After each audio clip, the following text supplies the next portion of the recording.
चलिए स्टूडेंट्स, तो अब हम अध्याय 2 जीव जगत का वर्गीकरण, है ना, जो आपके कक्षा 11वीं जीव विज्ञान की इकाई 1 का दूसरा अध्याय है, उसे शुरू करने जा रहे हैं। और आज की क्लास में हम, क्योंकि चैप्टर का नाम जीव जगत का वर्गीकरण है, तो वर्गीकरण के इतिहास पर संक्षेप में चर्चा करेंगे। हमारा जो वैदिक साहित्य है, हमारे देश भारत का जो वैदिक साहित्य है, इसमें लगभग 740 पादप प्रजातियों और 250 जंतु प्रजातियों का वर्णन है। इस तरह से आप कह सकते हैं कि जो भारत का वर्गीकरण में इतिहास है वो अत्यंत प्राचीन है। ठीक है, अब उसके बाद आगे बढ़ते हैं तो हम चरक के द्वारा लिखी गई चरक संहिता में देखें तो लगभग 200 प्रकार के जंतुओं और 340 प्रकार के औषधीय पादपों का वर्णन मिलता है ना। चरक ने अपनी पुस्तक चरक संहिता में लगभग 200 प्रकार के जंतुओं और 340 प्रकार के पादपों का व्यवस्थित तरह से उनके औषधि गुणों के आधार पर वर्णन किया है। ठीक है, महर्षि चरक जो है, इन्हें आयुर्वेद का जनक भी कहा जाता है। ये आयुर्वेद के जनक के नाम से जाने जाते हैं। आगे बढ़ते हैं तो सुश्रुत के द्वारा लिखी गई सुश्रुत संहिता में पदार्थों को, जितने भी पदार्थ हैं, उन्हें 2 समूहों में बांटा गया है। स्थावर अर्थात अचल, जो स्थिर रहते हैं जैसे पादप, और जंगम अर्थात सचल, जो चल फिर सकते हैं जैसे आप और हम सारे जंतु, है ना। तो सुश्रुत संहिता में पदार्थ 2 प्रकारों में बांटे गए, स्थावर और जंगम। इसके बाद आते हैं महर्षि पाराशर। इन्होंने वृक्षायुर्वेद नामक ग्रंथ की रचना की, है ना। महर्षि पाराशर ने वृक्षायुर्वेद नामक ग्रंथ की रचना की। इस ग्रंथ में महर्षि पाराशर ने जो पौधे हैं, उन पौधों को उनकी तुलनात्मक आकारिकी के आधार पर वर्गीकृत किया। इसमें जो इनकी पुस्तक है वृक्षायुर्वेद, इसमें इन्होंने अनेक पौधों के अनेक कुलों का स्पष्ट विभेद और वर्णन किया हुआ है ना। साथ ही साथ इन्होंने पुष्पी पादपों को एक बीजपत्री एवं द्विबीजपत्री 2 समूहों में भी बांटा है। अब आगे बात करते हैं ग्रीक दार्शनिक अरस्तु की। ठीक है, अरस्तु को जंतु विज्ञान का जनक कहते हैं। ये जंतु विज्ञान के जनक के नाम से जाने जाते हैं क्योंकि जंतुओं के प्रथम वर्गीकरण का श्रेय, सर्वप्रथम व्यवस्थित तरीके से वर्गीकृत करने का श्रेय ग्रीक दार्शनिक अरस्तु को ही जाता है। अरस्तु ने अपनी पुस्तक हिस्टोरिया एनिमेलियम में सभी जंतुओं को उनके रक्त के रंग के आधार पर 2 महासमूहों में बांटा है। महासमूह 1 है इनका इनाइमा। इसमें इन्होंने ऐसे सभी जंतुओं जीवों को रखा है जिनके रक्त का रंग लाल होता है। और दूसरा महासमूह है एनाइमा। एनाइमा में इन्होंने ऐसे जंतुओं को रखा जिनके रक्त का रंग लाल नहीं होता है।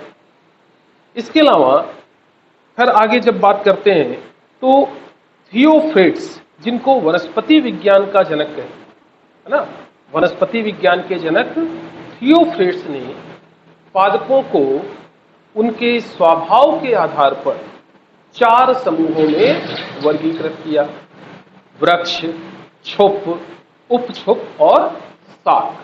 ठीक है, थियोफ्रेट्स की प्रमुख पुस्तकें हैं पौधों की खोज और पौधों की उत्पत्ति। पौधों की खोज, पौधों की उत्पत्ति ये थियोफ्रिट्स की मुख्य पुस्तकें हैं। इसके अलावा इन्होंने अपनी पुस्तक हिस्टोरिया प्लांटेरम नामक पुस्तक जो थियोफ्रिट्स ने लिखी थी, इसमें इन्होंने लगभग 480 प्रकार के पादपों का वर्णन किया है। आगे बढ़ते हैं। अरस्तु के वर्गीकरण को क्रमबद्ध बनाने का जो श्रेय है वो अंग्रेज वैज्ञानिक जॉन रे को जाता है। मतलब जॉन रे ने अरस्तु के वर्गीकरण को एक क्रमबद्ध स्वरूप प्रदान किया। जॉन रे ने अपनी पुस्तक हिस्टोरिया जेनेरेलिस प्लांटेरम में लगभग 18,000 से अधिक पादपों और जंतुओं का वर्णन किया और इनको आकारिकीय दृष्टि से समान जीवों के लिए सबसे पहले जाति जो शब्द है उसका उपयोग किया। ठीक है। इसके बाद महत्वपूर्ण काम है कार्ल वान लिने का। स्वीडन के वनस्पति विज्ञ कार्ल वान लिने जो अब कैरोलस लिनियस के नाम से जाने जाते हैं, इन्होंने वर्गीकरण में बहुत ही महत्वपूर्ण काम किया। इन्होंने अपनी पुस्तक जो 1758 में प्रकाशित हुई थी, इसमें सभी पादपों और जंतुओं का नामकरण द्विनाम पद्धति के अनुसार किया। सभी जंतुओं और पादपों का नामकरण द्विनामकरण पद्धति के अनुसार किया। इनकी ये जो पुस्तक है ना, ये जो पुस्तक प्रकाशित हुई, इस पुस्तक को वर्गीकरण का शब्दकोश के नाम से जाना जाता है। ठीक है। लिनियस ने अपनी पुस्तक स्पीसीज प्लांटेरम में लगभग 7,300 पादपों को लैंगिक लक्षणों के आधार पर वर्गीकृत किया है। देखिए बेटा, 1758 में कैरोलस लिनियस ने सिस्टेमा नेचुरी नामक पुस्तक का प्रकाशन किया, है ना।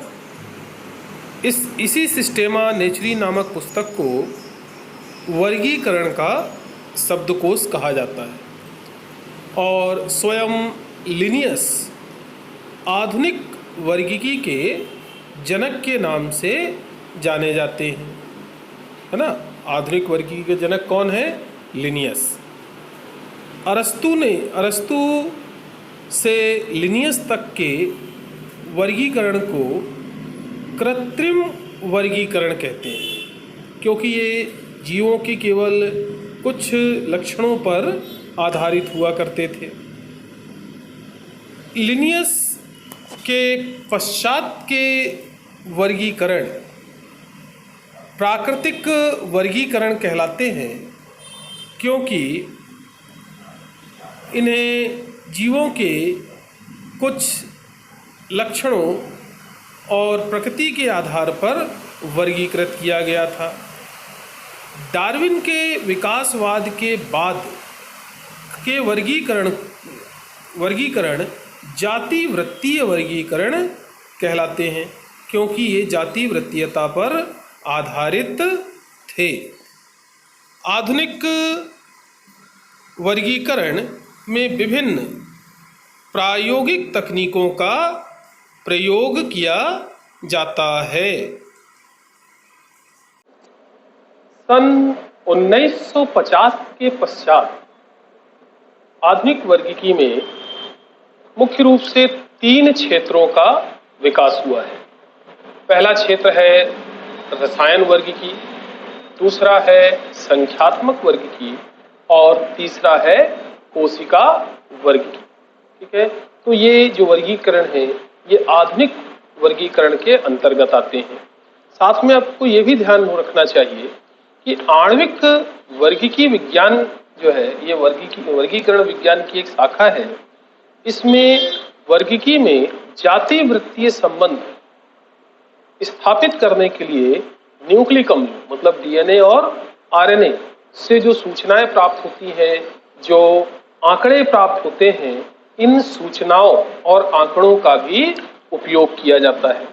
तो इस तरह से बेटा आप कह सकते हैं कि जो वर्गीकरण का इतिहास है वो बहुत प्राचीन है और प्रारंभ से ही मानव विभिन्न पादपों और जंतुओं को अपनी अपनी सुविधानुसार वर्गीकृत करता आया है और आज का जो वर्गीकरण है इस तरह से एक विस्तृत रूप ले चुका है। ठीक है, तो अभी के लिए इतना ही, आगे बात करेंगे अब अपनी अगली क्लास में।